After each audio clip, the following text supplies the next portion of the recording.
Bienvenidos, buenos días, y bienvenidos al segundo día de la Escuela de Computación Cuántica aquí en la Universidad de Concepción.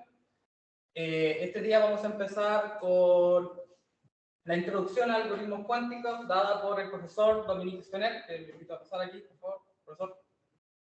Bueno, una pequeña presentación. El profesor Dominique es docente del Departamento de Ingeniería Matemática de aquí de esta facultad.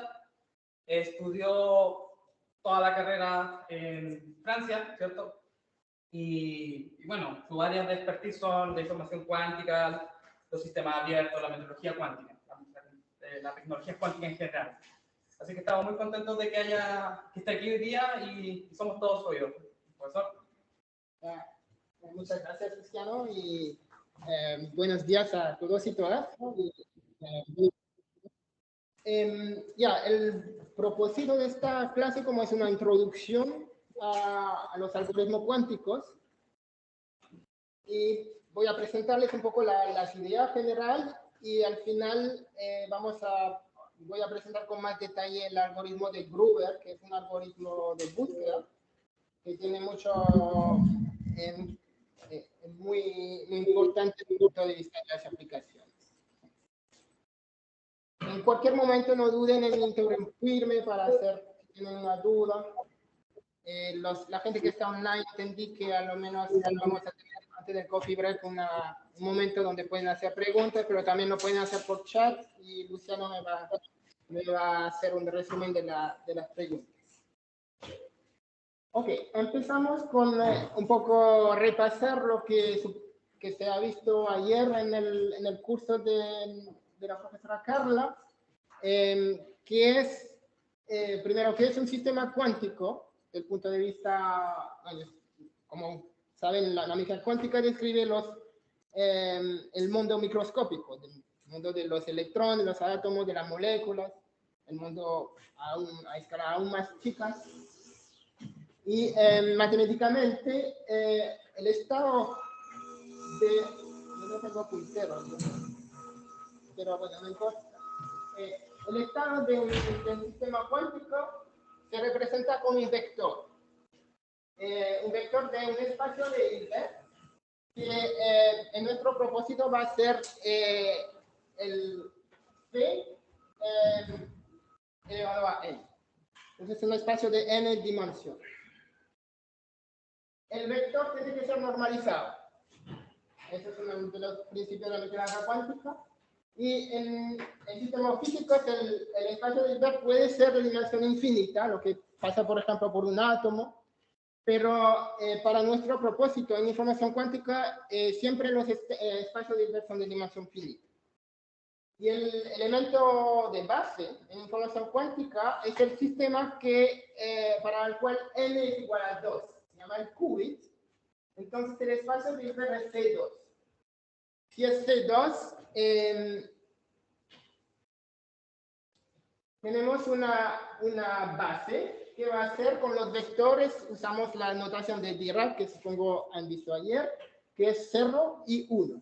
Entonces aquí tenemos esos dos vectores que forman una base ortonormal, ¿ya? Y cualquier vector se puede escribir de esta forma, una superposición de 0 y 1 con coeficientes C, 0 y C1, que son coeficientes complejos. Y como el vector está, debido a la normalización del vector, el módulo de C0 al cuadrado más el módulo de C1 al cuadrado es igual a 1. ¿Ya? Eso se representa muchas veces en una esfera. ¿Cuántos parámetros tenemos ahí? Tenemos dos números complejos, ¿cierto? Un número complejo son como dos números reales, ¿ya? Pero tenemos también una normalización ahí, que es una condición. Entonces serían tres parámetros reales. Pero también hay algo que lo escribe ahí, pero seguro que Carlos le contó. En mecánica cuántica, el vector está definido con un factor de fase global irrelevante. Entonces hay un factor, se puede siempre suponer que ese C0 es real. Y entonces me quedan dos parámetros reales. Y eso se representa en una esfera, ¿ya? Que se llama esa esfera, donde tenemos los dos vectores, 0 y 1, que están en los polos, Y por ejemplo, eso sería ahí en el ecuador sería la superposición 0 más 1 de 1 por raíz de 2. Esa es la diferencia con un bit, porque el elemento principal en computación clásica es un bit. Un bit tiene dos valores, 0 o 1. Un qubit tiene está representado por cualquier superposición lineal. Ya de ahí vemos la diferencia tremenda entre computación clásica y computación cuántica. ¿Cuánta información tenemos en esos dos? Mucho más, porque son números reales. Si empiezas a representar el C0 con una combinación binaria, vas a tener 0.1 bit, otro bit, etc. Tiene una infinidad de bits, solamente en un parámetro real. Ahí tenemos dos parámetros reales. Entonces, uno se puede fijar que solamente con un qubit se podría encodar todo un libro completo. La información es infinita, el número de bits. Ahora vamos a ver que esa información, ese poder que parece tremendo, el problema es que no tenemos acceso a esa información. ¿Ya? Pero antes de eso, vemos qué pasa si tenemos n bits. ¿Ya? En ese caso, el espacio de Hilbert tiene la dimensión 2 elevado a n.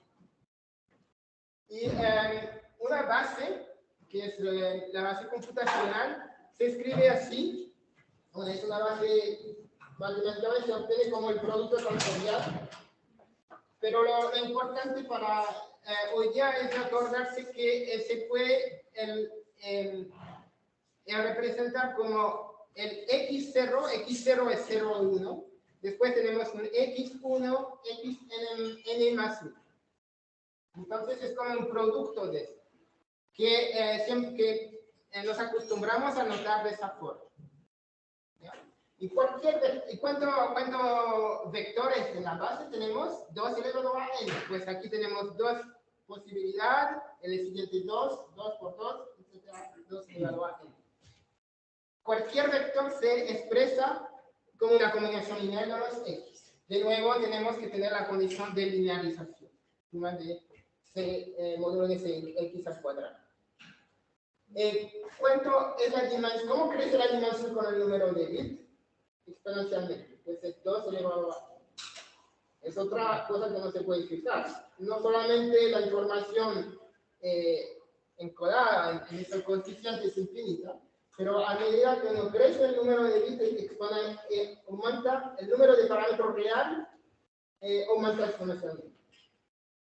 Es precisamente la razón por la cual un sistema cuántico es muy difícil de simular en un computador clásico. Porque si uno quiere simular un sistema con 10 qubits, por ejemplo, necesitamos una memoria de 2 elevado a 10 en un computador clásico. Eso es muy difícil de obtener. Y es todo el desarrollo de la información cuántica fue primero con la idea de poder simular sistemas cuánticos de manera más eficiente. Ya, ¿qué es un computador clásico? Ya ustedes saben, transforma una cadena de bits, de n bits, que vamos a alimentar con x, que pertenece a 0, 1 elevado a n, en otra cadena y que pueden tener un número de bits distinto. ¿Qué es un computador cuántico? Eso ahí es la imagen del de IBM. Ella tiene como input un estado cuántico. Entonces, en un espacio de Hilbert de dimensión n. Y la regla de la mecánica cuántica es que los estados, si no hay interacción con el entorno, se transforman con un operador unitario. No sé si se acuerdan todos lo que es un operador unitario. Es un operador lineal, entonces se va a representar con una matriz n por n y tiene que satisfacer que U dada que es la transposición, en términos de matriz, la transposición y después se hace el adjunto, el hermético conjugado. Eso tiene que ser la identidad. Eso me define un operador unitario. siempre en mecánica cuántica la evolución es unitaria. ¿Ya? Tal vez un comentario ahí. Un unitario satisface esta igualdad. Significa que el U es un operador inversible. Entonces si tengo el psi 0, puedo calcular el psi, pero si tengo el psi, puedo calcular el psi 0 aplicando UDAG. Entonces tenemos psi 0 es igual a UDAG psi. Significa que la evolución es invertible, es siempre reversible. Y esa es una diferencia con los computadores clásicos. Ahí, por ejemplo, puede ser que el output tiene más bits que el input y por lo tanto no puede ser invertible. Entonces, la diferencia entre cuántico y clásico es cuántico siempre la evolución, si no hay interacción con el entorno, entonces idealmente es una evolución reversible. Sin embargo, cualquier transformación de un computador clásico puede ser implementada en un operador cuántico. Y eso se debe a un resultado de información de teoría de la información clásica, de teoría de la computación, que cualquier computación se puede hacer con puerta reversible. Aumentando el número de bits, pero hay una manera de hacerlo con transformación reversible.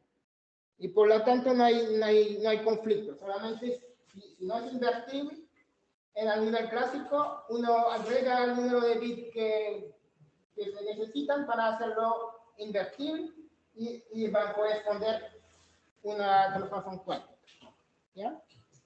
La transformación cuántica es la más simple, pero vamos a ver en el transparencia siguiente otra un poco más complicada, pero podríamos tener el X. Esa es una cadena de bits con n bits clásico. Lo puedo definir como de esta forma, f de x. ¿Ya? Eso también es otra cadena de bits con n bits. Entonces me define un vector de la base computacional. Y eso me define una transformación que es unitaria. Es fácil de verlo si f es invertible. De 0, 1, n 0, 1. Entonces eso me muestra que cualquier computación clásica se puede hacer en un computador cuántico.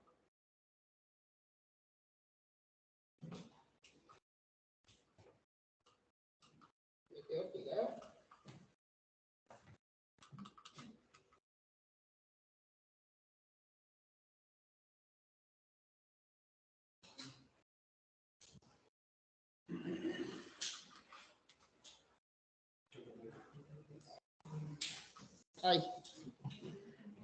Entonces, vamos a ver un primer ejemplo, que es una computación con un qubit más uno que va a ser el ancila. ¿Ya? El ancila va a ser el Q y el bit de interés que queremos trabajar es el X. Y ahí, supongamos que tenemos una función booleana, que es lo que podría ser una transformación que podría ser un computador clásico. Entonces, de 0, 1 en 0, 1. Lo que definimos el Q de esta forma. Si tenemos el X, pues bueno, ¿qué es el espacio de Hilbert? Ahí tenemos dos qubits, entonces C4. ¿Ya? Tenemos 4 vectores de base que vamos a escribir como XQ. X tiene valor 0, 1, el Q tiene valor 0, 1. En total tenemos 4 vectores.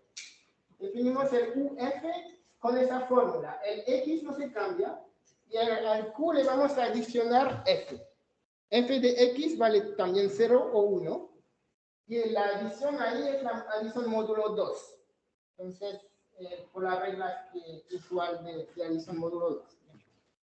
Entonces, eso es también un bit. Y Eso me define la acción de U sobre los vectores de base, pero después se puede extender el U como un operador lineal por linealidad solamente. Entonces, cualquier combinación lineal de una suma de esos con cierto coeficiente, la imagen por U se escribe como la suma con los coeficientes de esos vectores. Y eso me define un operador lineal. Y es fácil mostrar que ese operador es unitario, pues en mecánica cuántica solamente podemos trabajar con operadores unitarios, ¿cierto? Aquí está, tal vez es muy chiquitito, pero básicamente, ¿cómo se muestra que un operador es unitario en términos de matriz? Hay que ver si los vectores columnas forman una base ortonormal. ¿Ya? Es equivalente a decir que la matriz es unitaria. Entonces, chequeamos que estos vectores forman una base ortonormal. Para eso se calcula el producto escalar con xq, f de x, y aquí otro vector, x', q' más f de x'. Por regla del producto del producto escalar, se aplica componente por componente. Entonces, primero uno tiene que calcular el producto escalar de x con x', que está ahí, y después el producto escalar de este por este. Si tengo x', debido a que la base es ortonormal, eso me da 1 si x es igual a x', es 0 si x es distinto de x'. Lo que se escribe como delta x'. Y el otro me va a dar delta, la igualdad de esos dos, pero sabiendo que x es igual a x', esos dos son iguales, por lo tanto esos dos tienen que ser iguales. Entonces me da también una delta en los q. Y por lo tanto, eso es 0 si x es distinto de x' o q es distinto de q'. Y si los dos son iguales, es igualado. Esto me muestra que la base es ortonormal y por lo tanto el operador es unitario. ¿Ya? ¿Estamos bien hasta ahora? Ahora, ¿qué pasa? Bueno, eso es solamente una definición.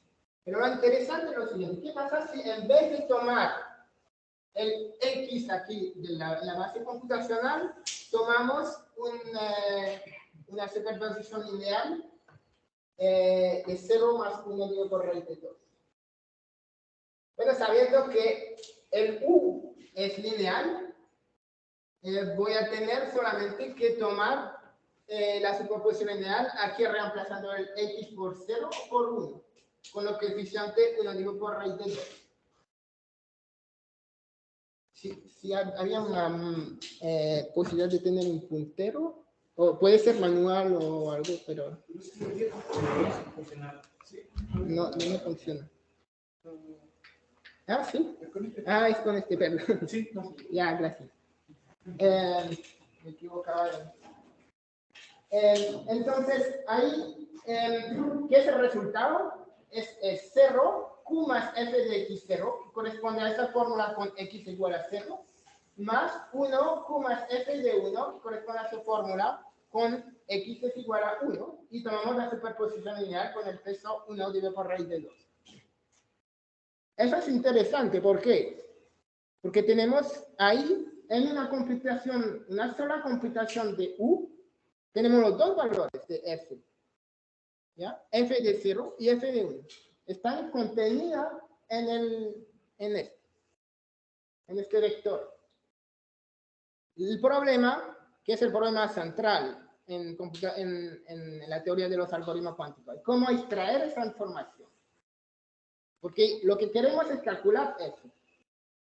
Vimos que en una sola aplicación del operador lineal, en una sola evaluación, tenemos el estado cuántico contiene los dos valores de f de 0 y de f de 1. Pero ¿cómo extraer esta información? Y ahí voy a volver al principio. Ahí que lo pasé, no dije nada. ¿Cómo hacemos en mecánica cuántica para extraer información? La única fórmula, ¿sí? La única forma de extraer información es hacer una medición. los sistemas cuánticos se miden y no se puede conocer más de ellos de lo que se puede medir. ¿Y qué hace una medición? Una medición en mecánica cuántica da un resultado aleatorio. ¿Ya? Es como lanzar una moneda y si seleccionamos un bit, medir un qubit es como lanzar una moneda y ver en qué carga cae. El resultado es aleatorio. La mecánica cuántica nos enseña cómo calcular las probabilidades. La probabilidad es el producto escalar de I, el vector de la base computacional, con el vector psi, el estado cuántico, módulo al cuadrado. Esto el número es entre 0 y 1 y me define una probabilidad. Y ese resultado, si yo mido un solo bit, o si mido aquí n bits, va a ser una cadena de n bits. Entonces es una información clásica. Entonces esa es la manera de extraer información clásica a partir de un estado cuántico. Y ahí se ve que uno pierde mucha información, pues de esos estados cuánticos que contiene tanta información, al final se hace una medición, se obtiene lo mismo que un computador clásico hace, es una cadena de n bits. Y además es aleatorio, lo que es un problema porque, por ejemplo, no queremos calcular f con probabilidad de un medio de error. ¿Ya?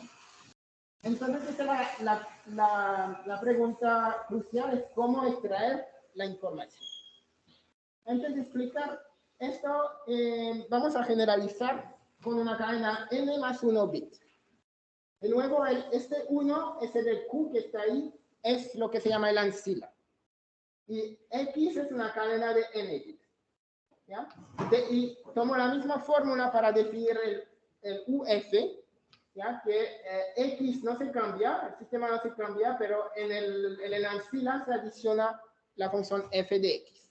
F de x es una función con valor 0 o 1. Se extiende UF por linealidad, se obtiene un operador unitario exactamente lo mismo argumento que vimos antes. ¿Ya? Ahora le quería introducir, porque no sé si la profesora Carla lo hizo, la puerta de Hadamard. ¿Ya? ¿Sí lo hizo?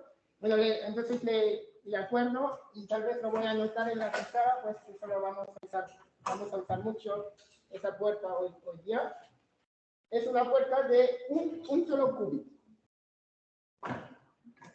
Y el H, si se aplica a 0, me da la superposición 0 más 1 dividido por raíz de 2, lo que a veces se llama más.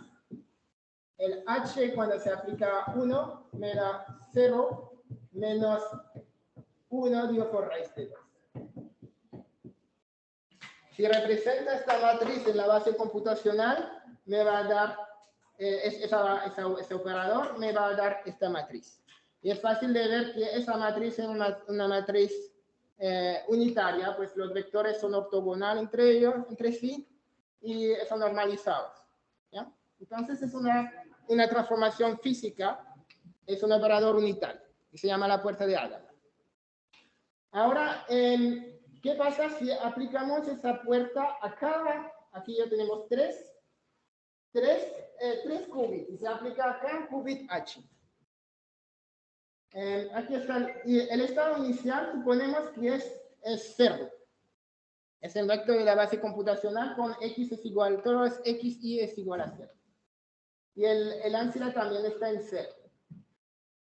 ¿Qué pasa? Cada h aplicado al 0 me da este vector, esta superposición lineal. Pero tengo el producto de estos. Y al desempeñar el producto, ¿qué vamos a obtener? Vamos a obtener toda la combinación lineal, por ejemplo, 0, 0, 0, 0. Pero también hay 0, 0, 0 y el 1. Después 0, 0, 0, 1, 0. Y no es difícil fijarse que uno tiene todas las cadenas aquí posibles. Entonces el resultado es la suma sobre todos los x, la cadena de bits, de n bits, de x. El 0 es el de la ancila que no, con un factor de normalización 2 elevado a menos n dividido por 3. Ahora, ¿qué pasa si aplico el u? el U es lineal, entonces lo puedo aplicar directamente a ese vector y sumar. El 2 elevado a menos n dividido por 2 lo voy a escribir como 1 dividido por raíz de n, pues podemos definir el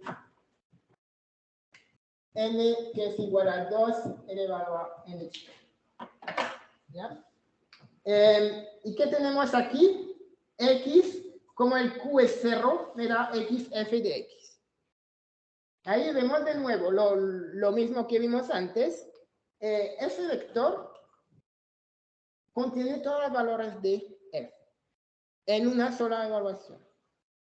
¿Ya? Entonces, si tenemos 1000 qubits, en una sola evaluación calculamos el valor de f de x para todos los 1000.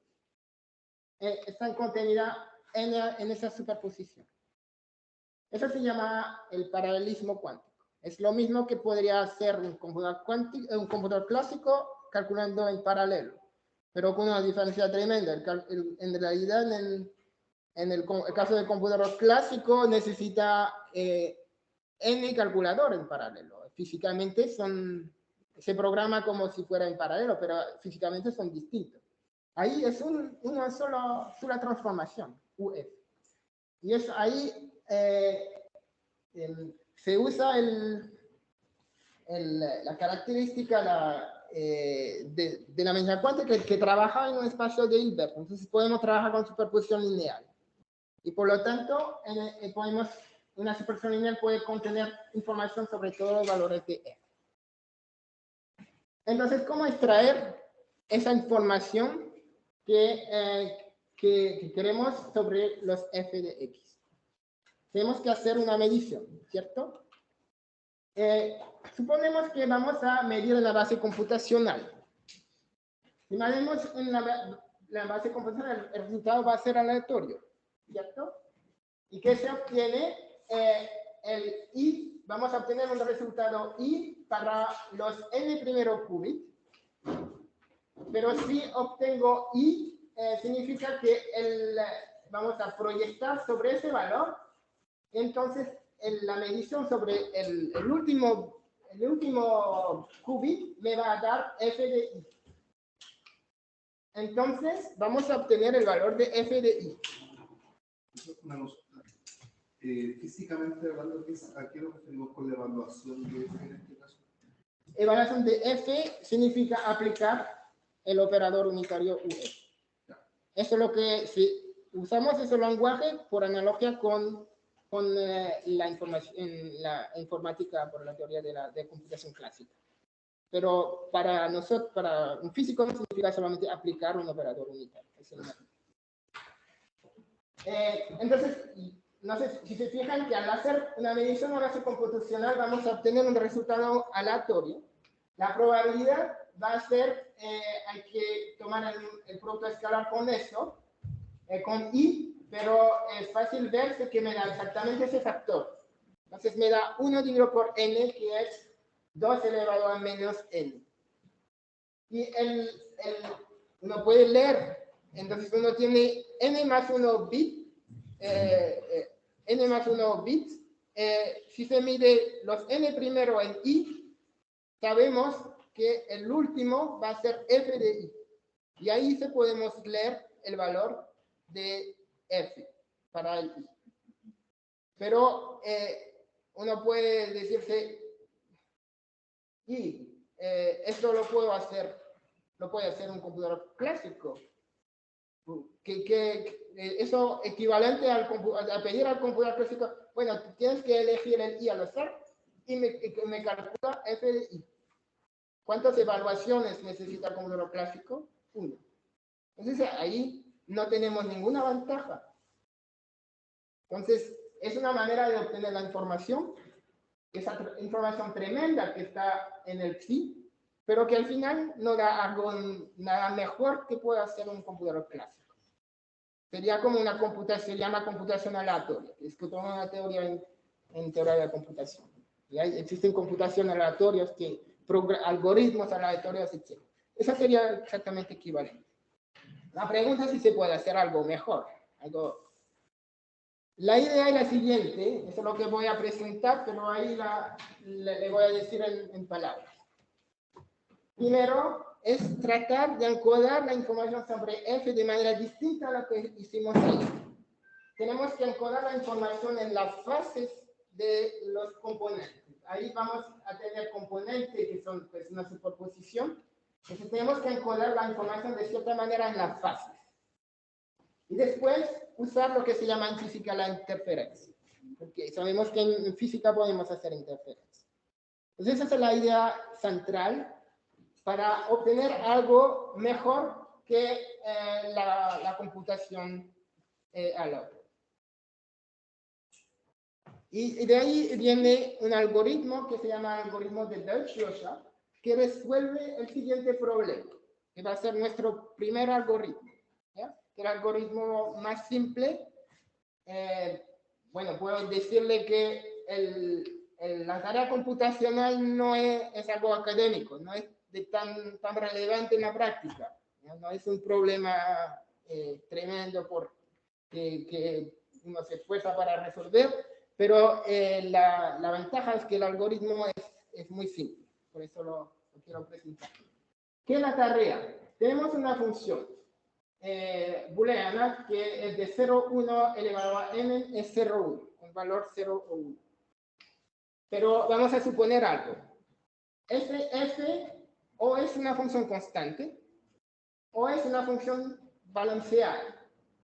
¿Qué significa balanceada? Significa que es igual a 1 para exactamente la mitad de los valores de x. Y por lo tanto, por la otra mitad es igual a 0. ¿Ya? Eso se supone. Nuestra función tiene esa característica. ¿Y qué es la tarea? Decidir cuál de las dos opciones es la cierta. O 1 o 2. ¿Cómo podemos resolver ese problema con un computador clásico? Pero no todas, porque basta evaluar la mitad más 1. Y si uno tiene mala suerte, uno va a evaluar la mitad, va a obtener siempre el mismo valor, y el siguiente un valor distinto, y significa que todos los valores que siguen van a ser los mismos que la n más 1, ¿ya? Y la función es balanceada, pero al principio parecía que era constante. Eso es el peor de los casos. Pero si queremos contestar a esa pregunta con certeza, eso es el costo computacional que tenemos. Por supuesto, se puede hacer eso. Normalmente uno no lo va a hacer así. Uno va a decir, voy a elegir el x al azar y a menos que tenga mala suerte, después de una iteración voy a ver si la función es constante o se va a balancear. Pero no, ahí uno puede hacer un error. Entonces el error va a decrecer exponencialmente con el número de ensayos, pero sin embargo si uno quiere con la respuesta con certeza, uno está obligado de evaluar la mitad de los valores más 1. Ahora, el algoritmo cuántico de Deutsch-Josa está con esa transformación. Ahí está el dibujo, me representa el circuito que corresponde. Partimos con ese estado inicial. Eso es el ancilla y el sistema, los n qubits están con el valor 0. Después le aplicamos la puerta de Hadamard, esa puerta, H, a cada qubit. Después se aplica el UF, la evaluación de F, y después se aplica de nuevo Hadamard sobre los n primeros qubits. Ahí aparece, acuérdense que siempre en el dibujo uno tiene que leerlo al revés, porque primero se aplica las n más 1 puertas de Hadamard que están ahí, después ese es el UF, que está representado por este cuadradito, y después HN se aplica sobre los n qubits y nada sobre el último.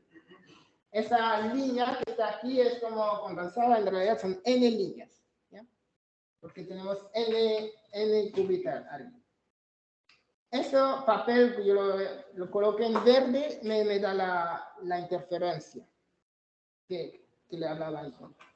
Entonces, les propongo ahora hacer el cálculo. Ahora es solamente hacer cálculo, calcular cómo se aplica cada matriz sobre los vectores. ¿Ya? Pero lo vamos a hacer paso a paso. Entonces, el psi1 es este. Entonces, el psi1 es el estado inicial, que es este, y se le aplica h a cada qubit. Entonces, h elevado a n más 1. ¿Qué me da? El último qubit, que es el epsilon, es en el estado 1. Entonces, si le aplico h, me va a dar eso, 0 menos 1, dividido por raíz de 2. ¿Ya? Eso es lo que está aquí. Y los otros están en el estado 0, y les acuerdo que hemos visto que hn aplicado a 0, 0, me da 1 dividido por 2, n dividido por 2, la suma de los x. Sobre todo los x, la cadena n. Eso es lo que tenemos ahí. ¿Ya? Hasta ahora, ¿todo bien? Después aplicamos UF. ¿Qué me hace UF? UF me va a cambiar, no me va a cambiar el X, que va a quedar ahí, pero me va a cambiar esto. Entonces, ¿qué pasa? El 0, ¿cómo se cambia? Voy a escribir f de x más 0, que es f de x. El 1 se cambia como f de x más 1. ¿Qué pasa si hago la diferencia? Voy a tener f de x más f de x más 1. Pero esa es una función booleana. Vale 0 o 1. Entonces, si vale 0, me da 0 menos 1. Si f de x vale 1, me da 1 menos 0. Entonces, al final me va a dar siempre algo proporcional a 0 menos 1, con un signo más si f de x es 0, y con un signo menos si f de x es 1. Y eso es la relación que tenemos ahí. F de x menos f de x más 1 es menos 1 elevado a f de x 0 menos 1.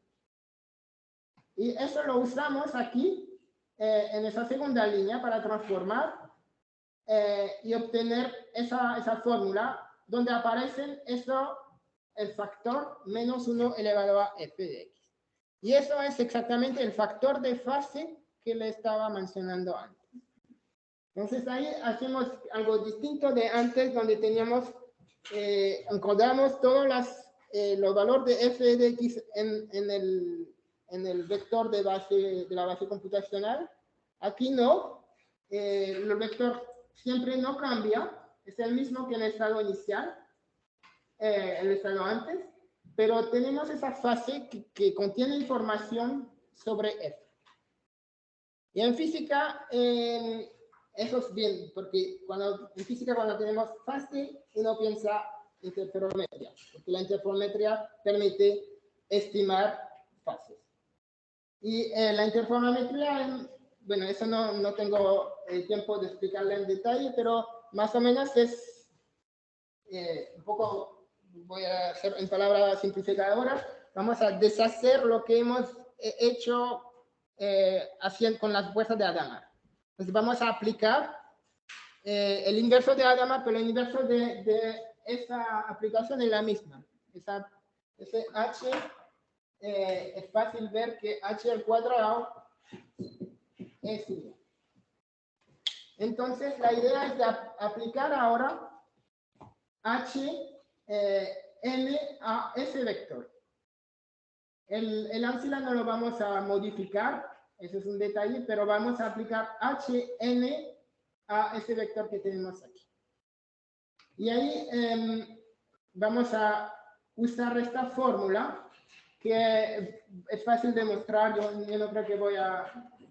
es una ejecución muy simple de mostrar esa fórmula. Se muestra primero para n es igual a 1, Bueno, para n es igual a 1 es trivial porque esa suma, aquí me falta un elevado a n, perdón.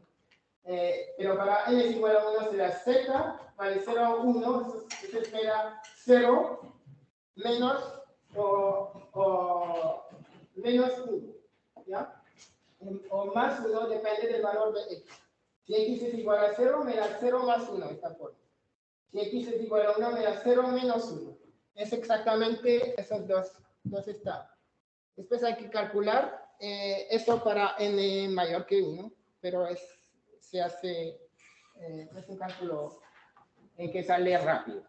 Al final obtenemos esa fórmula donde xy, que es el producto junto o producto escalar, es la suma de x y z.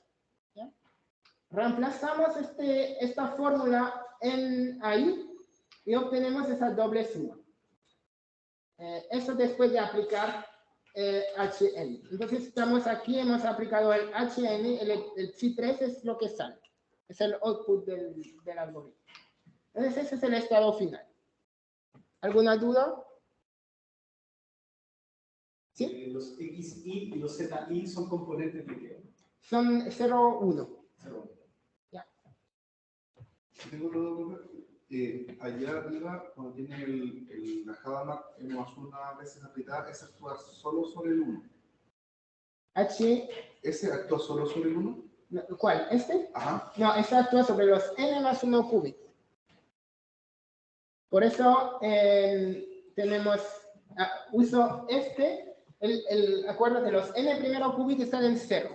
Entonces los h elevado a n, que son los n primeras puertas, me dan esa suma que aparece aquí. Y el último h me aplica, el estado inicial es 1, entonces me da exactamente la segunda parte, 0 menos 1 por raíz. Entonces realmente aquí tenemos h sobre cada qubit. La notación cuando producto racional n más 1 significa que se aplica la puerta a los qubits que corresponden. En este caso, como son n ceros y un 1, entonces actúa n veces sobre 0 y una vez sobre 1. Exactamente. Por eso queda el 0 más. Por eso queda esta suma, Claro. y que lo tengo que escribir aparte porque el estado inicial era un 1. ¿Otra pregunta? Ya. Entonces, ¿qué hemos obtenido? El estado final es este. El estado del ancila es esa superposición que está ahí, el menos. El estado de los n primero qubits, en phi3, está dado por esta forma. Entonces ahora podemos averiguar qué pasa con nuestra función. Nuestra función tenemos hipótesis. ¿Ya? Sabemos que la función o es constante o es balanceada. Si es constante, vamos a calcular ese producto escalar. ¿Por qué quiero calcular ese producto escalar? Porque acuérdense, ese producto escalar con el módulo al cuadrado me da las probabilidades. ¿Ya? Entonces, calculamos ese producto escalar. ¿Qué me hace ese producto escalar? Me dice que el phi3 está ahí, pero yo hago el producto escalar con puro 0. ¿Ya? Eso me va a dar, si calculo ese producto escalar ahí con el 0, me va a seleccionar el componente que corresponde a 0. ¿Ya? ¿Está claro para todos? Si al hacer el producto escalar con 0, me selecciona el componente aquí que corresponde a z es igual a 0. ¿Cuál es ese componente? Eso me da 0, x por z me da 0, y me da entonces f de x. Y tengo que sumar sobre todos los x, porque eso me selecciona el valor de z, pero no lo de x. Entonces al final obtengo la suma sobre los x de menos 1 elevado a f de x, con el prefactor, que es el prefactor de normalización. Muy bien, ¿eso qué me da? Si f es constante, todos esos son iguales y me dan el valor 1 si f es igual a 0 y menos 1 si f es igual a 1. Entonces, pero tengo 2 elevado a n factores, porque la suma tiene 2 elevado a n valor de x, ¿cierto? Entonces, que se compensa con este factor de normalización, al final obtengo 1 o menos 1. Más 1 si f de x es igual a 0 y menos 1 si f de x es igual a 1. Y esto, esa fórmula en realidad es buena noticia. ¿Por qué? Porque acuérdense que siempre en mecánica cuántica el vector tiene que ser normalizado. Entonces, la suma de los componentes al cuadrado es igual a 1. ¿Qué pasa si tengo un componente que tiene el módulo 1? Porque este componente tiene un módulo 1. ¿Qué implica? Que todos los demás componentes se anulan. Entonces, ¿qué es mi estado? No sé de aquí, no es aparente, pero tiene que ser solamente 0. Todos los componentes, los demás componentes, no lo hemos calculado, pero sabemos que el estado es normalizado, que tienen que ser igual a 0. ¿Ya? Se puede calcular explícitamente, pero vamos a llenar hojas y hojas de cálculo sin necesidad, porque sabemos que el estado es normalizado. Si obtenemos un componente de módulo 1, significa que todos los demás componentes se anulan. Entonces el estado es 0, 0. ¿Y qué pasa si f es balanceado? Calculo de nuevo ese producto escalar, esa fórmula sigue válida, pero ahora tenemos la mitad de los valores de f de x igual a 1 y la otra mitad 0. Al hacer esa suma, se va a anular. ¿Ya? Entonces, obtengo el producto escalar aquí es igual a 0. ¿Qué significa?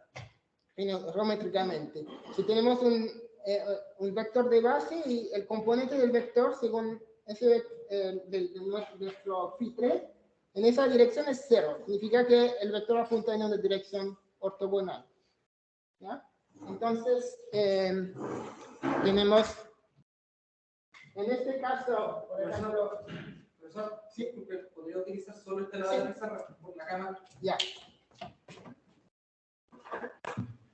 No hay problema.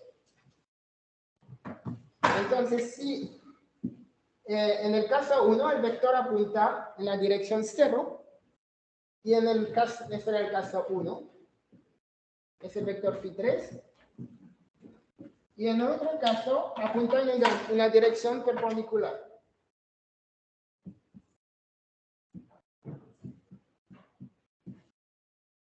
Ahora, ¿qué pasa si hacemos una medición?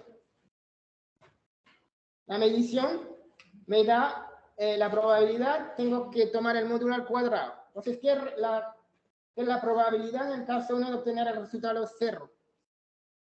Es igual a 1. Pues es el módulo de este producto escalar.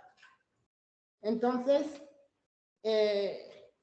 ya hemos visto que el resultado en mecánica cuántica de una medición en general es aleatorio, pero en este caso obtenemos un resultado determinístico. Siempre vamos a obtener 0 si en el caso 1 el resultado i es igual a 0. Y en el caso 2, como el vector es perpendicular, ¿cómo calculo la probabilidad? Tengo que sumar la probabilidad que i sea distinto de 0, tiene que sumar todos esos módulos al cuadrado, ¿ya? Pero sabemos que la suma de todos los i, pues el vector es normalizado, es igual a 1, sobre todos los i. Si tengo la suma de los i distintos si tengo la suma aquí, el 0 phi3 es igual a 0, me dice que la suma de los, eso es en el caso 2, perdón. Entonces, en esa suma, yo puedo sumar sobre los i distintos de 0 y me va a dar 1. Entonces, eso me dice que con la regla de Born de la probabilidad de resultado de la medición, el resultado siempre va a ser i distinto de 0 en el caso 2. Entonces, ¿qué hemos hecho? es el resumen del algoritmo. Hemos supuesto que nuestra función cumplía esa hipótesis de o ser constante o ser balanceado. Lo que queremos hacer en la tarea es decidir allá cuál es la alternativa 1 o 2 es la cierta. Empezamos con ese estado cuántico, los n primero qubits 0, el ancila 1. Le aplicamos esas puertas, primero n más 1 puertas de Hadamard, después la puerta UF y después n puertas de Hadamard en la primera. La medición es en la base computacional sobre los n qubits que están ahí. El resultado es i es igual a 0 si y solo si la función es constante. Y no hay error, significa que obtenemos el resultado con certeza. ¿Cuántas evaluaciones hemos hecho de la función? Una sola, solamente. ¿Ya? Acuérdense que clásicamente, si queremos el resultado con certeza, tenemos que evaluar a 2 elevado a n más 1 veces la función. ¿Ya? Entonces es una tremenda ventaja. Y ese es nuestro primer algoritmo que quería presentar. Sí, hay una pregunta. Consulta, el caso 1 de la diapositiva anterior, igual funciona si mido sobre la base 1, o sea, que tengo que medir el 0. Es que la base contiene todos los vectores. Los vectores computacional contienen el 0, 0, 0, contienen 1, 1, contiene todas las cadenas de bits. Entonces, ¿qué pasa si uno dice uno mide un sistema en una base? Significa que el resultado puede ser cualquiera de esos resultados. Ahora, ¿qué pasa si uno obtiene el resultado 1, 1, 1?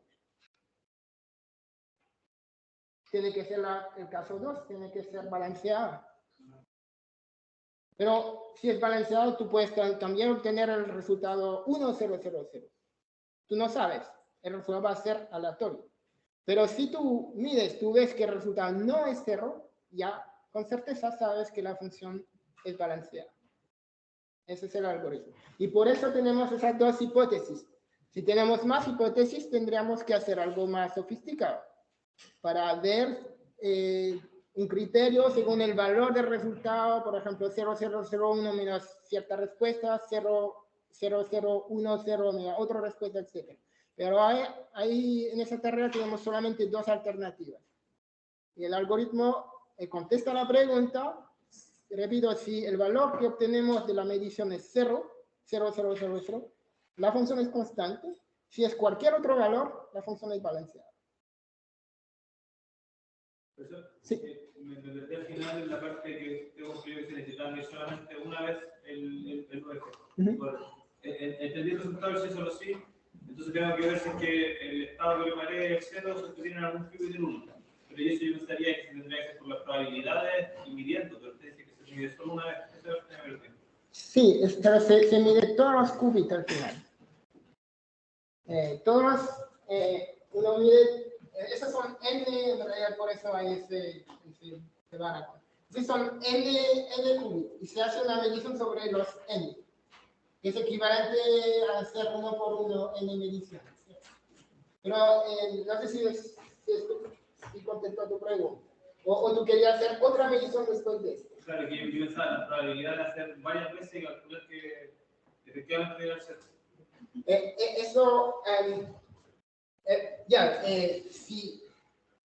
Si tú puedes repetir, bueno, es una buena pregunta, porque es un poco sutil la teoría de la medición de mecánica cuántica. Uno puede repetir con exactamente el mismo algoritmo, se repite varias veces, y así uno adquiere de estadística. ¿Qué pasa en este caso? Y eso es lo que tenemos que hacer cuando el resultado es con probabilidad distinta de 0 a 1. No está obligado a repetir para tener estadística. En nuestro caso, el resultado es determinístico. Entonces, basta hacer la medición una vez y voy a obtener el resultado. Si repito, voy a obtener el mismo resultado, con la misma condición, el mismo estado, voy a obtener el mismo resultado. Siempre. Pero es un caso particular que tenemos esa probabilidad que son 1 y 0. Ahora, uno podría decir, pensar, esa es otra pregunta, no sé si la que te tenías también en mente, ¿por qué se hace una sola medición? Eso en computación cuántica. Solamente nos dice, yo hago la transformación, esa puerta, si es una transformación unitaria, al final hago una medición. Bueno, esa es la característica de la mecánica cuántica. La medición en mecánica cuántica cambia el estado. Esa es la diferencia con la mecánica clásica. La mecánica clásica uno supone que uno puede observar algo sin perturbarlo. Yo puedo mirar un objeto y no lo voy a perturbar. Pero en mecánica cuántica, si yo miro un objeto, cambia su estado. Si miro un electrón, se cambia su estado, no está totalmente perturbado. Y eso hace que el estado pierde toda la información. Entonces, si yo hago de nuevo una medición, en realidad se puede mostrar que uno va a tener más información. Entonces, es algo peculiar de la mecánica cuántica. Uno puede medir una vez, pero si tomo después de la medición, hago de nuevo una medición sobre el mismo sistema, no voy a obtener más información sobre el estado, debido a esa perturbación. Entonces, es distinto de decir, tengo un algoritmo y lo voy a aplicar N veces. Cuando uno aplica N veces un algoritmo, siempre uno parte del mismo estado. Entonces, es como hacerlo con un sistema distinto, en la misma condición. Eso sí sirve, se hace en los experimentos, yo creo que van a necesitar al final los experimentos aquí de óptica. Siempre se hacen así, la diferencia no se hace una vez, se hacen muchas veces para adquirir estadísticas. Pero siempre se hace de nuevo con el mismo estado inicial, la misma transformación, etcétera, en condición idéntica. No es que uno toma el mismo sistema, hace la medición, uno sigue con otra medición. No se hace eso. Uno parte de nuevo desde el inicio y se hace de nuevo la transformación. Es como en información, en computación clásica, de hacer correr varias veces el mismo algoritmo. Sí, tengo una duda. Cuando nosotros medimos en los n qubits, Sí. sin embargo, inicialmente tenía n más 1. Y ese último qubit, n más 1, es para poder aplicar correctamente UF, ¿verdad? Ese es el ANSILA que me sirve exactamente para el UF, la definición de UF. ¿Pues ANSILA es un nombre solamente para este problema o es algo recurrente? No, ANSILA es un nombre en realidad que viene de computación clásica, es algo extra que necesitamos. La información inicial está en los n primeros. La ANSILA es algo del hardware del computador que necesitamos. Pero es verdad que no dije que se hace con no medir es como podríamos medirlo e ignorar el resultado, sería lo mismo. Sí, porque ve que no tiene información como tenía del estado inicial. Sí, hay información, pero no se usa. Pero en principio sí hay información posible que se podría extraer de eso.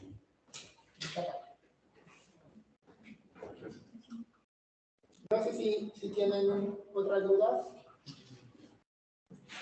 Ya, repito que ese algoritmo es algo un poco académico. La tarea no es que tiene tanta utilidad, ¿ya? Pero tiene la gracia de ser un algoritmo fácil de entender y tiene todas las ideas. Eso es lo que me importa. La idea que hemos usado. Hemos usado primero esa puerta de Hadamard que me crea una superposición que está escrita aquí.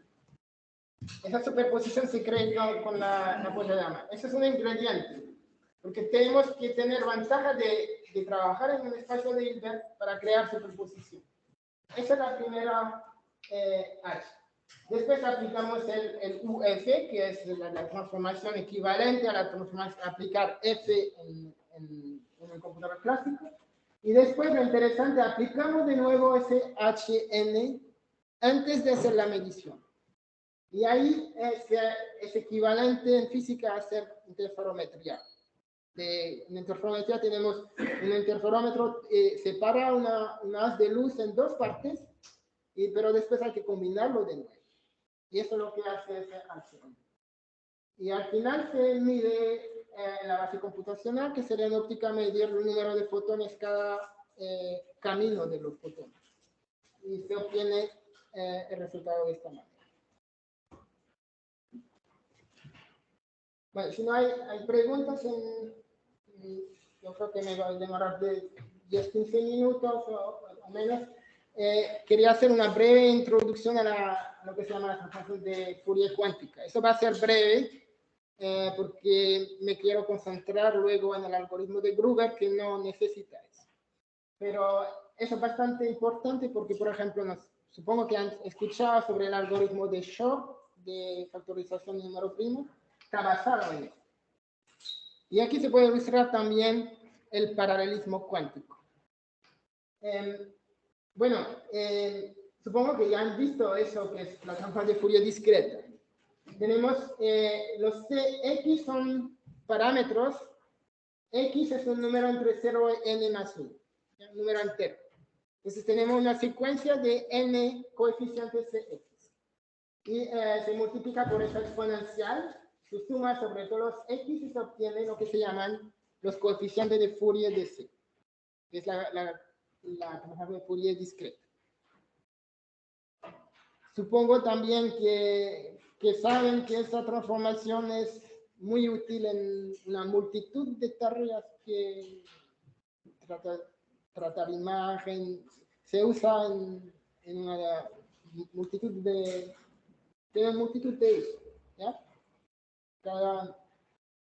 El transformador de Fourier es, yo creo que una de las herramientas matemáticas más útiles en las aplicaciones. Entonces, típicamente, por supuesto, calcular ese coeficiente numéricamente es un problema donde muchas personas han trabajado, y la mejor manera de hacerlo clásicamente se llama Fast Fourier Transpose. Es un algoritmo bastante clásico. Ahora vamos a ver una manera cuántica de calcular. Entonces, para eso definimos ese operador. Fíjense que la fórmula es muy parecida, pero aquí encodo las fases en los coeficientes al frente de esa X. Entonces, es un poco generalización de esta fórmula, pero con factor de fase exponencial ahí. ¿Ya? Esa es una definición y se puede mostrar que este operador es unitario. ¿Ya? De nuevo, defino el operador, como siempre, en los vectores de base, que son los X. Y aquí uso la notación X con gorrito. En realidad, eso lo puedo ver como una cadena de n bits. Pues es un número entre 0 y n grande. N grande es 2 elevado a n. Entonces, en la cadena de n bits me puedo encodar un número entero entre 0 y n grande. Entonces aquí me define cómo actúa el U sobre X y se suma sobre todos los I con gorrito de nuevo. Y gorritos es un entero entre 0 y n. Y ese vector es un vector de la base computacional que corresponde, no sé, por ejemplo, y tengo I es igual a 0, 0, 1, 0. Perdón, I es igual a 2. ¿Qué va a ser la cadena de bits que corresponde? Tengo que escribir eso en forma binaria. Me da 0, 0, 1, 0, ¿cierto? Entonces hay una correspondencia entre n bits y el número entero entre 0 y n. Ahí está. Entonces se puede mostrar que este operador es unitario. Ese operador se extiende de nuevo por linealidad en todo c elevado a n. ¿Ya? Pero se puede mostrar algo más. Si ahora, en vez de aplicar, entonces vamos a aplicar UF a esa combinación lineal. con esos coeficientes, no es difícil mostrar que UF me da esa combinación lineal, pero los coeficientes son la transformada de Fourier de los CX. Y eso, ¿qué me dice? Que este UTF contiene todos esos coeficientes, contiene todos los coeficientes de Fourier de la secuencia CX. Y eso es el paralelismo cuántico, porque aplicamos la transformación unitaria una sola vez. Entonces, una sola vez aplicamos una sola transformación y obtenemos, independiente de n puede ser muy grande, obtenemos una combinación lineal que contiene información sobre todos los coeficientes de Fourier. ¿Ya? Pero de nuevo, esta información está de cierto modo escondida en el estado cuántico. Y no es trivial cómo extraer esa información. Y de ahí no voy a hacer más porque después sería entrar en detalles de varios algoritmos, pero sí hay maneras de extraer información del estado cuántico que nos da una ventaja. Pero también quería contarle, y eso no voy a entrar mucho en los detalles, es posible implementar ese operador que me hace esa transformación con ciertas fuerzas cuánticas. No sé si han un poco visto ayer los circuitos cuánticos. Sí. Entonces, ese circuito que corresponde. H es la puerta de Ademar, esa ya la conocemos. R es una puerta condicional, que condiciona al segundo qubit y aplica una rotación.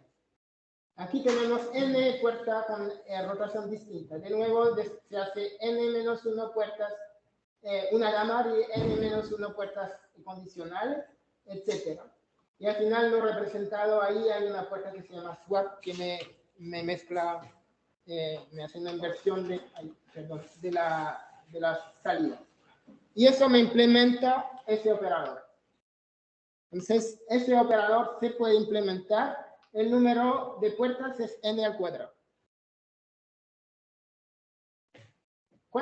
Entonces, con eso, podemos, a la salida, tenemos un psi que contiene todos los coeficientes de Fourier.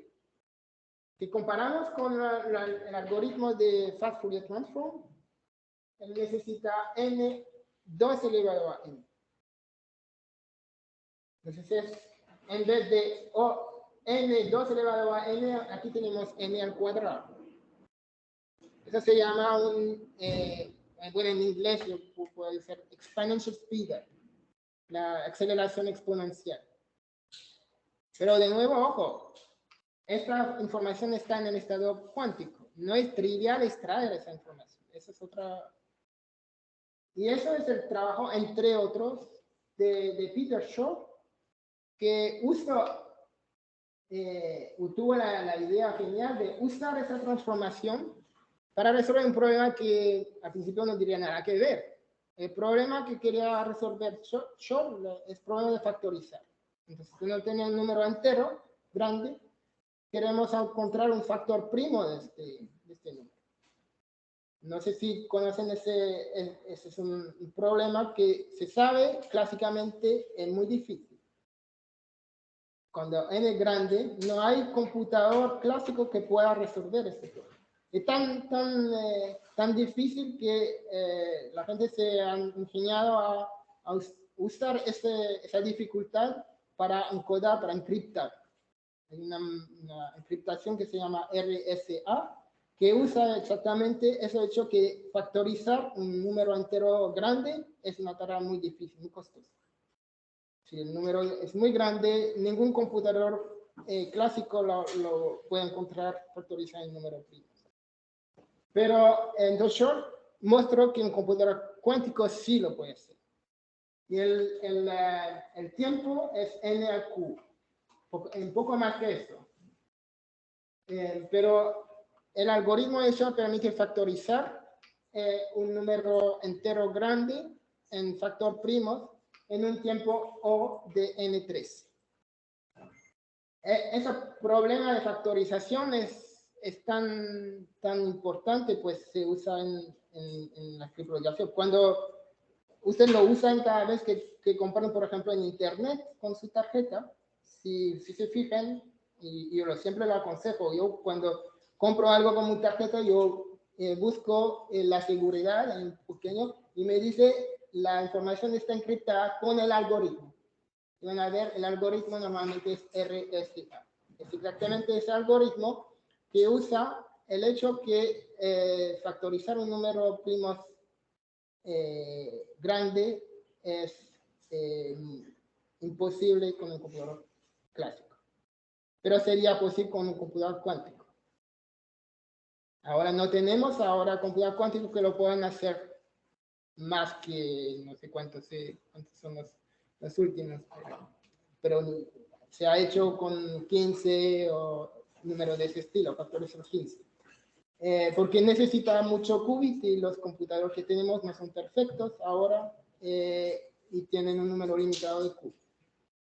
Pero si un día vamos a tener un computador con muchos qubits y que hace la transformación con un error acotado, podría decriptar todo el algoritmo RSA.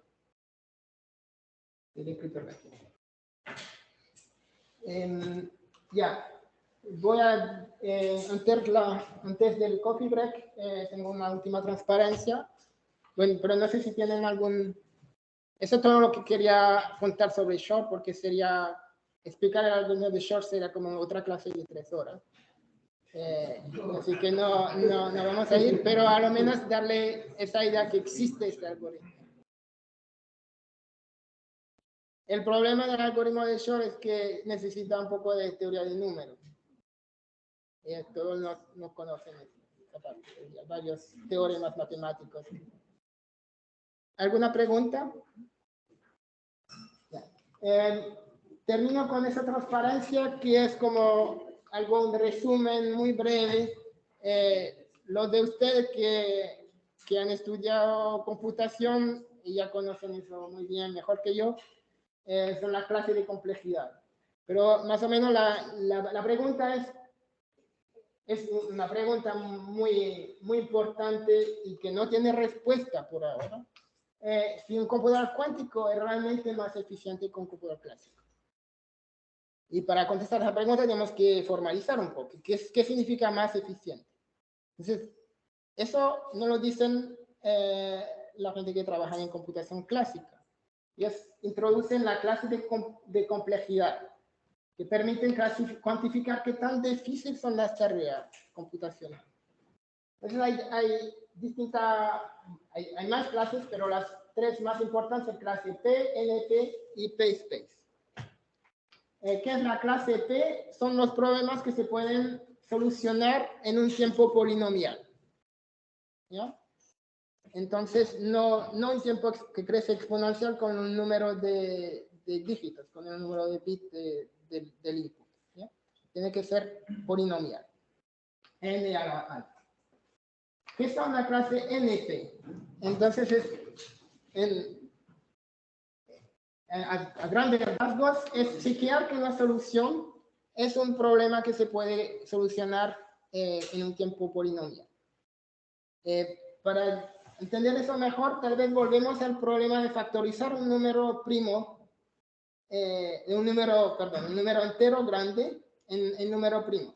Encontrar un factor primo, un número primo que divide el entero. Esa es la tarea, ¿ya? Hasta ahora no hay ningún algoritmo clásico que lo hace en tiempo polinomial. Y no es que la literatura es muy grande, es un problema que realmente muchas personas en computación clásica han trabajado, pero nadie ha podido hasta ahora encontrar un algoritmo clásico que lo hace en tiempo polinomial. No quiere decir que no existe, eso, la pregunta queda abierta. Pero ¿qué es? Este problema es NP. ¿Qué significa NP? Significa que sí tengo la solución, Entonces, si me dan un factor primo del número entero, ¿cómo puedo chequear que realmente es un factor primo? Bueno, solamente hay que hacer la división y ver si hace la división tengo un número entero. Eso lo hace cualquier computador en fracción de segundo. ¿Ya? Entonces, eso sí es un tiempo muy corto, es un tiempo polinomial. Entonces, este problema es NP. Chequear que la solución es fácil, pero no sabemos si encontrar la solución se puede hacer en tiempo polinomial. La última clase, que es la clase más grande, no se dice nada del tiempo, pues el tiempo puede ser exponencial para resolver, pero el número de bits, lo que se llama el espacio, tiene que ser polinomial. Tiene que ser polinomial con el número de bits. Ahora que es la clase cuántica, bueno, la definición es análoga a P, pero se llama BQP, el Q para quantum. Y se puede solucionar el problema en un computador cuántico en un tiempo polinomial. Y ahora, una pregunta que es abierta. Entonces, si empiezan a trabajar en ese tema que les interesa, realmente si encuentran una solución, ahí van a ser muy famosos. Es dónde se ubica esa clase cuántica. Y no lo sabemos, por eso hay puntitos. Pensamos por el algoritmo de Shor, que es más grande que P. Pero no solamente puede decir pensamos, porque no sabemos en realidad si factorizar el número primos es en P o no. Pensamos que no es en P, pues nadie ha encontrado un algoritmo en tiempo polinomial que puede factorizar. Pero no se puede descartar que alguien en el futuro lo pueda encontrar. Pero si el algoritmo de factorización, si el problema de factorización no es en P, ya sabemos que la clase BQP, por la presencia del algoritmo de Shor, es más grande. Entonces, eso sería la respuesta a esta pregunta sería sí. El computador clásico es más eficiente. No hay, repito, no hay prueba, pero hay muchas indicaciones hasta ahora que dicen que debería ser cierto. Ahora se puede mostrar que la clase de la BQP es incluida en P-Space y no sabemos cómo se relaciona con NP. Puede ser más grande, contener problemas que no son NP o no, eso no lo sabemos. Bueno, con eso vamos a hacer un coffee break. Tal vez hay preguntas. En la segunda parte, que va a ser mucho más corto, voy a presentar el algoritmo de Gruber. Por la gracia del profesor, nosotros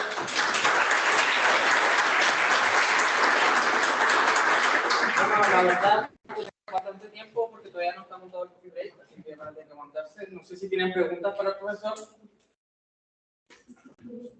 Aprovechen porque no va a venir diferente, si no van a tener que esperar aquí. Preguntas desde la gente que está conectada, que levanten su manito y podemos hacer algunas preguntas. La otra, podemos hacer una cosa breve y yo sigo con el... Sí, pero no sé si hay preguntas. Pero primero la pregunta. Si tenemos un minutito para la pregunta, si no, quizás puede continuar con Robert inmediatamente, o quizás podría hacer el cálculo del algoritmo de Joseph, porque no sé si lo entendieron bien el procedimiento. Sí. No sé si preferirían repetir el procedimiento, quizá un poco más lento para que tengan tiempo para escribirlo ya que nos queda media horita. ¿Les parece bien eso? No, yo entendí un poco el procedimiento, pero no sé cómo llegó a ese circuito inicial con las puertas de Hadamard. Sentí que empezó con el final. Claro. Después dar más detalles sobre ello. Porque si les parece, podremos repetir un poquito eso para verlo de nuevo, porque la mayoría de aquí es la primera vez que ve un cálculo cuántico. De hecho, allí trabajamos con estas cosas, pero más que nada definición y unos cálculos muy simples. Multiplicar, matriz por vector. Entonces ahora creo que sería buena idea poder repetirlo. Así que eso, ¿podemos hacer eso? ¿Sí? ¿No hay preguntas? ¿Por el chat? ¿Hubo preguntas? No. Ya, entonces, profesor, por favor.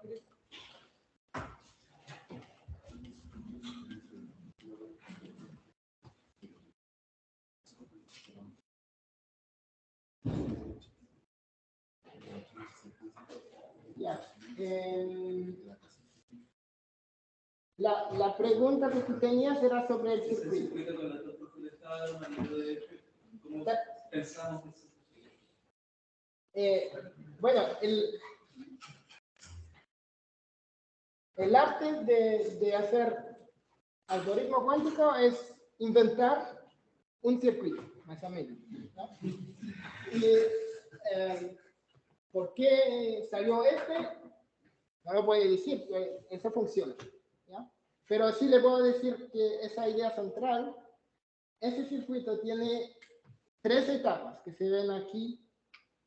Esta primera, esta y esta. Lo voy a escribir tal vez porque eso puede ser que le complica.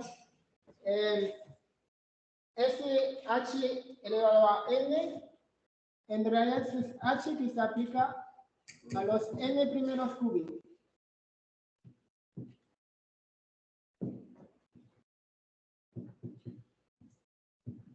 Que están en el estado inicial 0.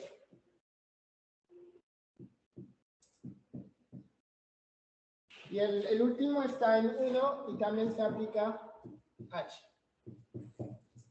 Esa es la primera etapa. Entonces el psi inicial, si lo escribo abajo,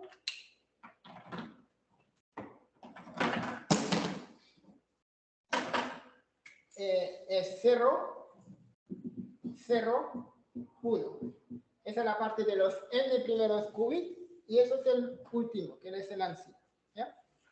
Lo transformo en el que se llama psi1, que es igual a, se nota de esta forma, hn más 1 el psi0.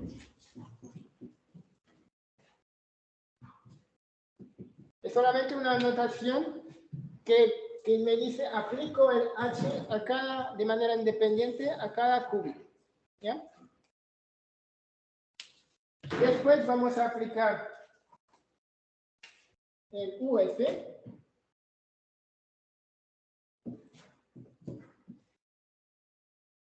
que actúa sobre todos los n más 1 qubits. Y al final se aplica h de nuevo de manera independiente sobre los n primeros.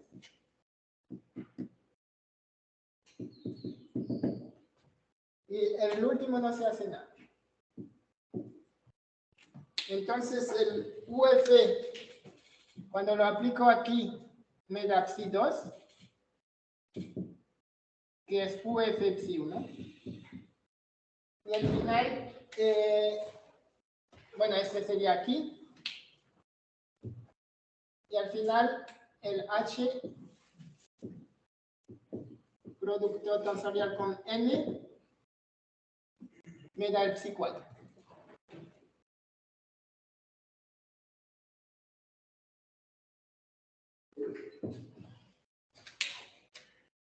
Psi4. Que sería H, N, y no se hace nada sobre el último, el ANSI. Más o menos está claro, esas son 3 etapas. De nuevo, ¿por qué elegir esta transformación? No tengo otra respuesta que funcione. Y eso es como un algoritmo. Bueno, tú haces un algoritmo clásico, hay un algoritmo que funciona, tienes que entender por qué funciona, pero el que lo ha inventado no te puede decir. Apliqué esa regla, obtengo ese algoritmo. No. Él inventa un algoritmo y la gracia es que funciona resolver la tarea. Ahí es lo mismo. Esa transformación resulta dar el resultado. Ahora vamos a hacer el... La tarea es saber si es balanceado o total. Exactamente. Esa es la tarea. Que el último qubit parta en 1 significa, porque por lo menos lo que entendí ayer era que todos los qubits partían del estado 0.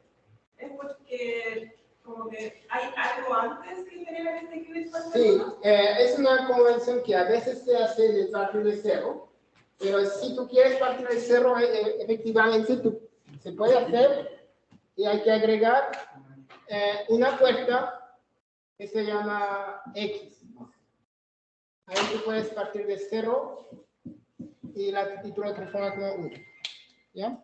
Entonces, a veces se indica esa puerta, a veces no. Eso depende de la convención. Hacemos, entonces, yo creo que lo que desean es detallar un poco ese cálculo, ¿cierto? Entonces vamos a hacerlo paso a paso, pero lo siento, es muy chico, el escritorio es muy chico, pero voy a tratar de... Yo creo que tal vez ya si entendieron eso, no necesitan tenerlo. ¿El último cálculo qué es del 1? Sí, buena pregunta. Esa es la identidad. Significa que no se hace nada. Primero hacemos h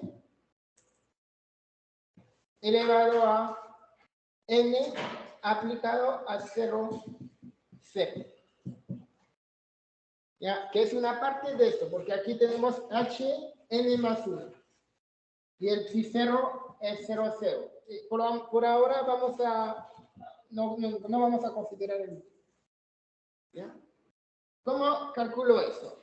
Lo que tenemos que acordarnos es cómo eso significa, es una notación que me dice que h se aplica a cada vector por separado.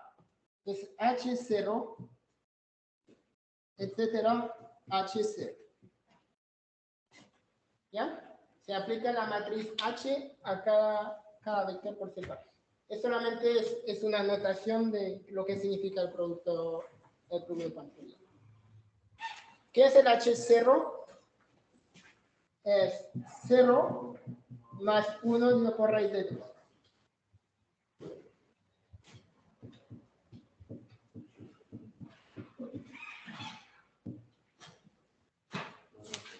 ¿Ya?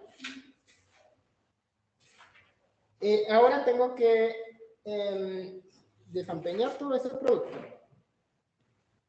Pero vemos que vamos a tener todas las combinaciones posibles. Por ejemplo, si escojo todos los 0, me da 0, 0, 0, 0, 0. Si yo escojo todos los primeros 0 y el otro 1, me da 0, 0, 0, 1, etc. No sé si se pueden fijar que ahí de esta manera al desempeñar voy a obtener todas las cadenas posibles. ¿Ya? ¿Eso es claro? Entonces, el resultado, el factor es 1 dividido por n elevado a n dividido por 2, suma sobre todas las cadenas de 0, 1, de xn o n menos 1 hasta x0. Bueno, no, voy a seguir con la notación en producto.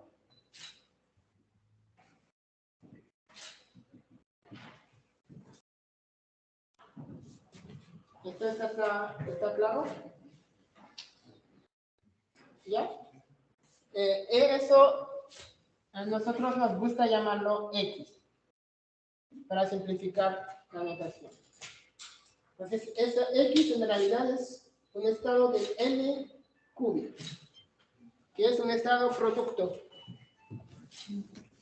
Y eso es la descomposición x0, xn-1 de X, de los componentes de X. ¿Ya? Bueno, ¿qué pasa si ya estamos casi listos para el phi1? ¿Qué pasa si yo le adiciono aquí n1 y aquí un 1? ¿Ya? Aquí tengo h1, que es lo que actúa sobre el último cúbito en la entidad. ¿Qué es h1? Es 0 menos 1 dividido por raíz de 2.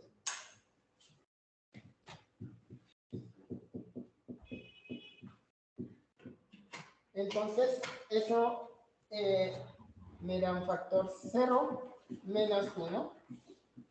Y el 2n más 1, pues por el factor 1 dividido por raíz de 2. ¿Ya? Y es exactamente la fórmula que tenemos aquí. Sí. Yo entiendo, pero solamente me cuesta ver la suma. La suma. Es que Lo que por la parte de la instrucción de abajo, que pertenece al 01 NDS. lo que sí, yo lo voy a hacer con 2, yo creo que ahí te vas a fijar. Solamente n es igual a 2.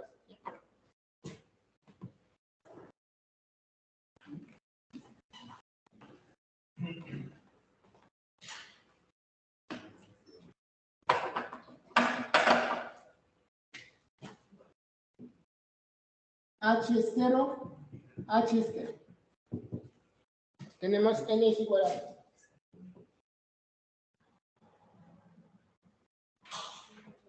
Me da 0 más 1 dividido por raíz de 2. 0 más 1 dividido por raíz de 2.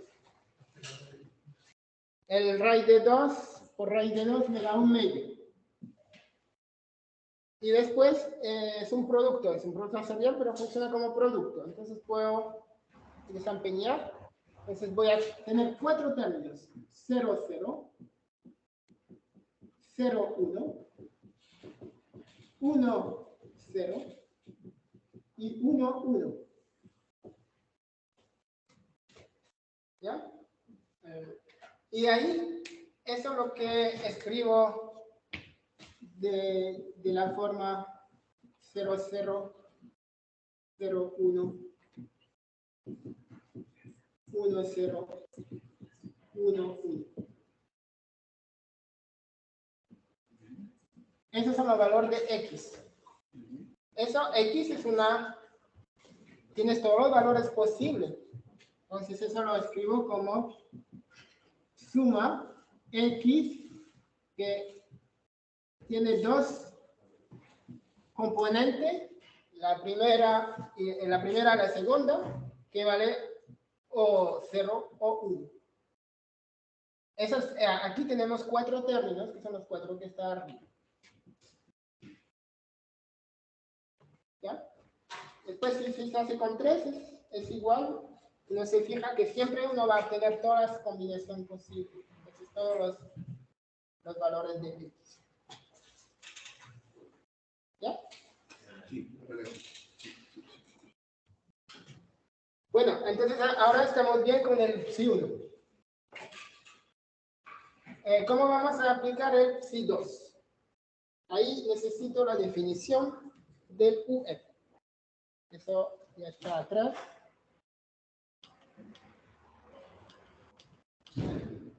Ahí está. Esa es la definición del UF. Entonces,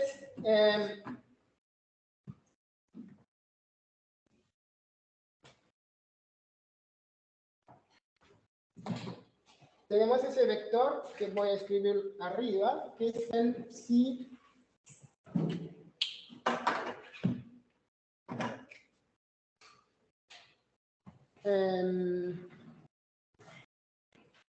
psi 1, que es 1 dividido por, eso lo voy a escribir como, acuérdense que 2 elevado a n es n grande, que lo escribo como raíz de n grande. Suma de todos los x. Y aquí tengo 0 menos 1 dividido por raíz de 2. Y a este vector queremos aplicar el UF. Entonces se aplica el UF. El UF es algo que actúa sobre los n más 1 cúbicos. ¿Ya? Por eso está en el dibujo del...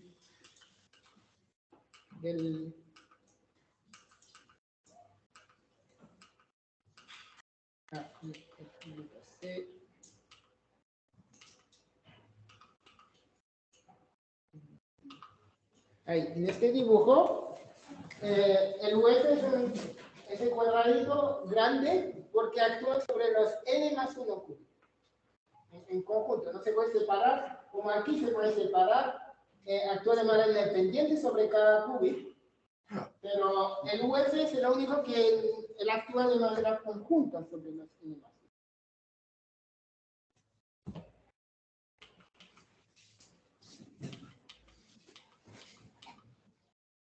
Ahí está la definición del UF. Entonces, ¿qué me hace el UF?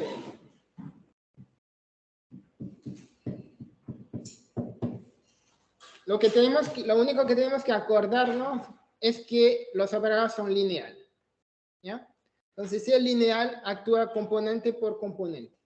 Entonces, ese factor, esa suma la puedo sacar. 1 raíz de n, suma de x. Pero también puedo sacar ese factor que está ahí.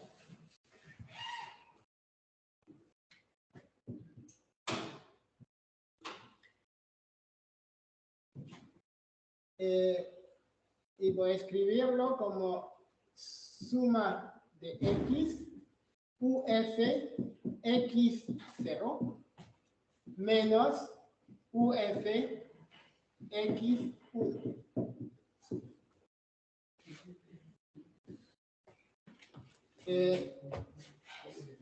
También vamos a escribir así. ¿Está cierto? ¿Está bien? Solamente linealidad. Ahora, definición del UF. Entonces, ¿qué me hace el UF x0? Lo que no modifica el x, pero me adiciona f de x a 0, que me da f de x. Entonces, 1 dividido por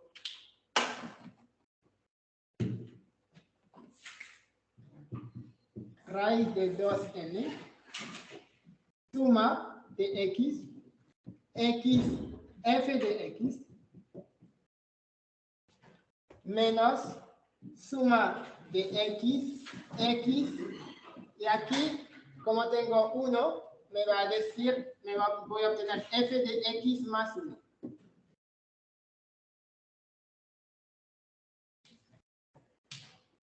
¿Ya? Eso lo puedo reescribir.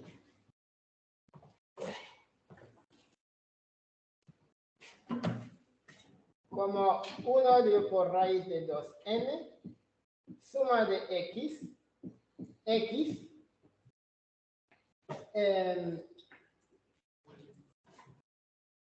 de x menos f de x más 1.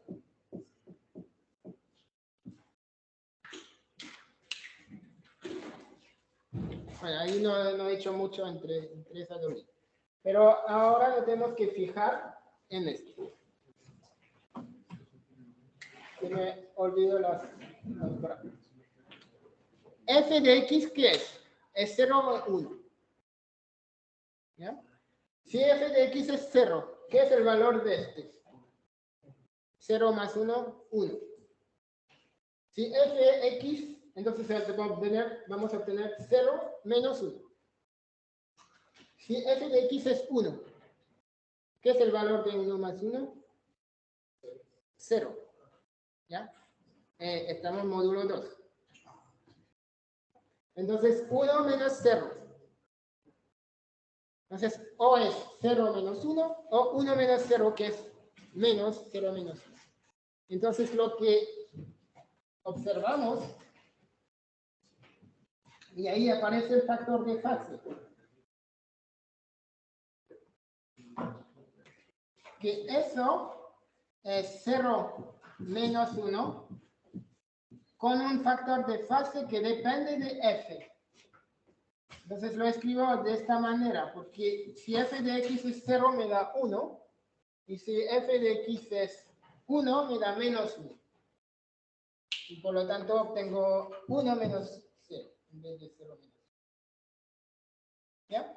Y ahí obtenemos al final la fórmula, la segunda fórmula del transparente, que es esta. es 2 elevado a menos n dividido por 2, es el factor 1 dividido por raíz de n.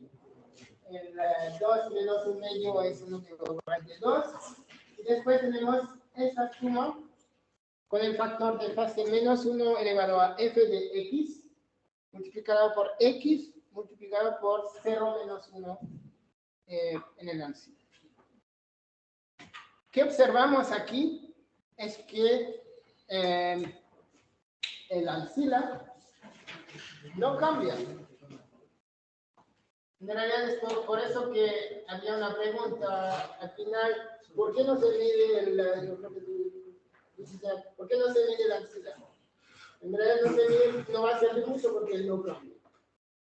El ancila solamente sirve en la transformación UF. Pero al final, esa transformación me produce esos factores de fase, pero no me modifica el estado del ancila. Ya, entonces obtenemos el psi. Ahora estamos bien. En la última línea. ¿Esta o esta? La de abajo. Ya, yo lo voy a detallar. Tenemos x es igual a 0. O x, perdón. F de x es igual a 0. O f de x es igual a 1. Son las dos alternativas, pues f vale 0 o 1. ¿Qué pasa en la primera? F de x menos f de x más 1. Eso vale 0 menos 1. Pues aquí tenemos 0 más 1 es 1. Ahora, ¿qué pasa si f de x es igual a 1?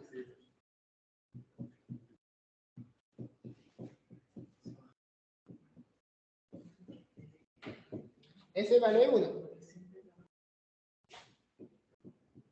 ¿Y este qué vale? 1 más 1, 0. Y eso es exactamente menos 0 menos 0.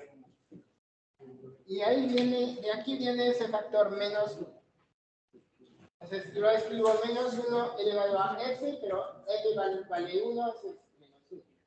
Aquí menos 1 elevado a f es menos 1 elevado a 0, me da más. ¿Ya?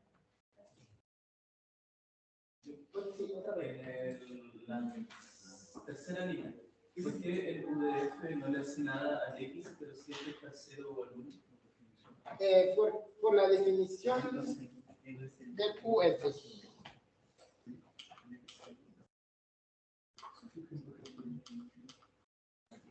El UF, si te fijas, no modifica el X, modifica solamente el ancila. Por eso el UF no modifica el X, pero me modifica el ancila, el 0 se vuelve F.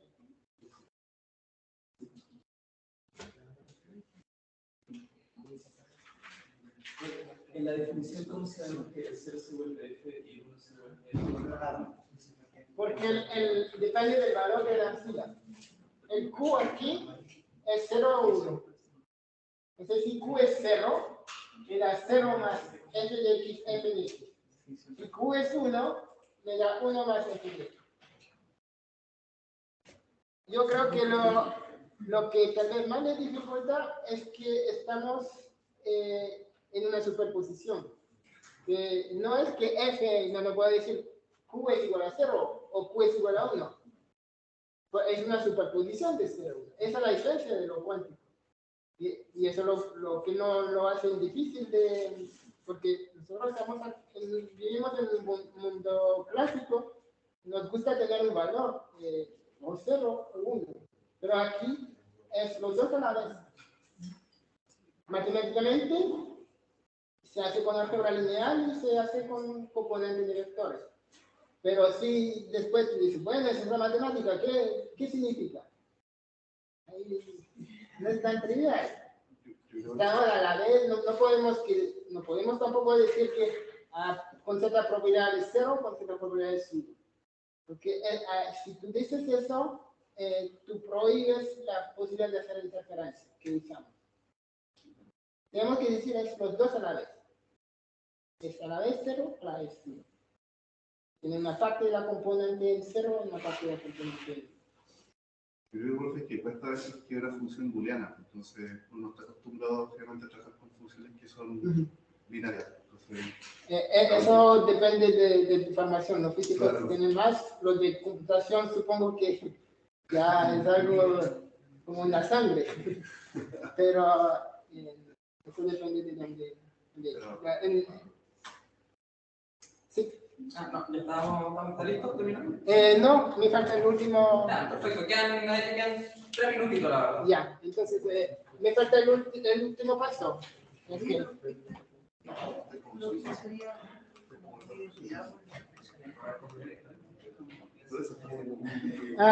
eso en 3 minutos tal vez no vaya a demostrar eso. Entonces me tienen que creer. No, o tal vez no. No, yo lo voy a hacer por n igual 2. Me tienen que creer que es general. Eso es el C2.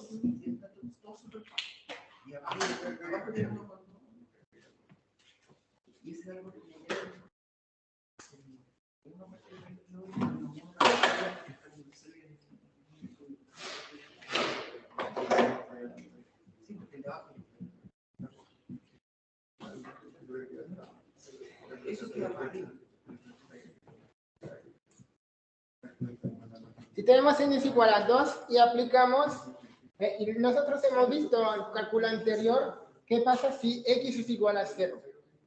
Pero ahora necesitamos calcular para cualquier x. Pero eso x, acuérdense que son x1, x0. Es un producto. Entonces tenemos h, x1, h, x0. ¿Ya? Aquí tenemos n es igual a 2. Ahora, ¿cómo puede el x1 o x0 es igual a 0 o 1?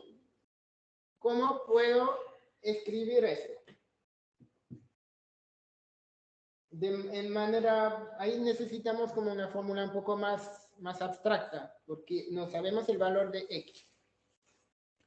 Pero si x es igual a 0, eso vale 0 más 1 dividido por raíz de 2, ¿cierto? ¿Se acuerdan de la puerta de Adamar? ¿Qué pasa si x es igual a 1? Hay un signo que viene menos. Entonces, si quiero una fórmula que se aplica, ¿qué tengo que hacer? Introducir ahí más o menos. Pero exactamente, menos 1 elevado a x1, 1. ¿Ya? Porque eso, si x es igual a 0, es un más. Si x es igual a 1, es un menos. Entonces, eso me da exactamente el resultado de Adam. Es como la fórmula genérica para la puerta de Adam. Pero normalmente no se ve así porque la fórmula es un poco más complicada. Y aquí la necesitamos porque sería fastidioso hacer el cálculo por separado por los 4 valores de x. Y después le voy a pedir, ¿qué pasa si tenemos 4 qubits? Va a ser muy larga chequear componente por componente. Y que necesitamos hacerlo de manera más formal. El otro es exactamente igual. Entonces voy a tener 0 más menos 1 x0, 1.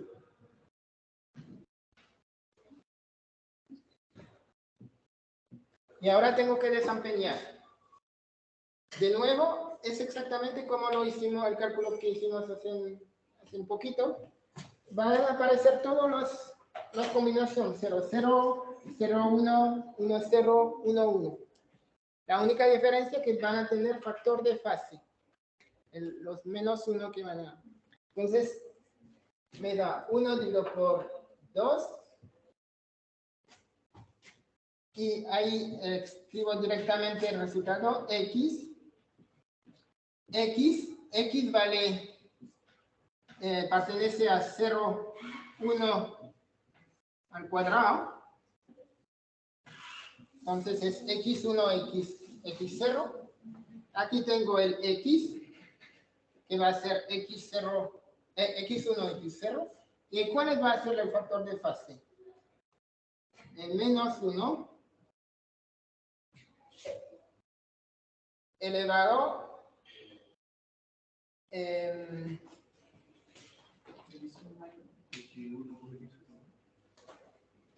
la suma la voy a anotar con una z, porque si no me voy a confundir. ¿Ya? Porque el x está fijo ahí. Entonces, si tengo 0, z es igual a 0, 0, me tiene que dar menos 1 elevado a 0. Así que lo que voy a hacer es multiplicar por z0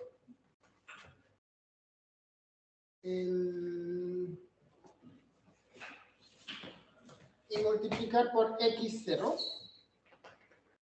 y después z1, x1. Y vamos a chequear que eso funcione. Tenemos 4 términos, ¿ya? Si z es 0, 0, porque z tiene 2 componentes, 0, 0 me da 0x0 más 0x1 me da 0. Me da un signo más. Y corresponde a ese factor que está ahí. Ahora, si z es 0, 1, entonces eso me da 0 y me da x1. Entonces obtengo el factor menos 1 x1, que es exactamente, que sería esto. ¿Ya? Entonces es 1, 0. El mismo pasa por 0, 1. Y el último término 1, 1, que significa que aquí tengo 1, 1, me da x0 más x1, que es exactamente el producto de esos dos. Entonces obtengo esa forma. Entonces, eso no me tienen que creer, lo que me tienen que creer que se puede hacer para n arbitrario. Pero es el mismo cálculo. ¿Ya? Y obtenemos esto. Y entonces después se sustituye en esa fórmula y se obtiene la última fórmula. Este es el detalle del... No sé si le ha servido a esos cálculos hay que hacerlo tranquilamente en casa, siguiendo paso por paso. Pero básicamente hay que usar la linealidad, saber un poquito cómo manejar con los productos, que es un producto tensorial. Eso no, para algunos de ustedes es algo novedoso. Y el resto es aplicar operadores, es puro cálculo. Ya, ¿podemos ver la medición antes de ¿Qué? ¿Okay? No, porque no, ya, después quizás porque ahora tenemos que ir al coffee porque se está enfriando el café, por favor, ya. Pero vamos a tener tiempo. Agradecemos al profesor Dominic. El coffee break en media hora es en la sala FIS, la sala del coffee break de ayer en la tarde. Suben al tercer piso y van por el pasillo a la izquierda. Bien. Y en media hora, desde ahora, o sea, a las 35, estamos de vuelta. Que la gente quiere hacer más preguntas cuando el coffee break está listo. Eso significa que les interesó. Fue buena idea volver a hacer el cálculo. Sí, yo vi que había personas que ¿El profesor vaya allá al coffee break, sí. invitado? Después vamos a tener como 45 minutos. Una hora. Una hora. Pero mira, sí.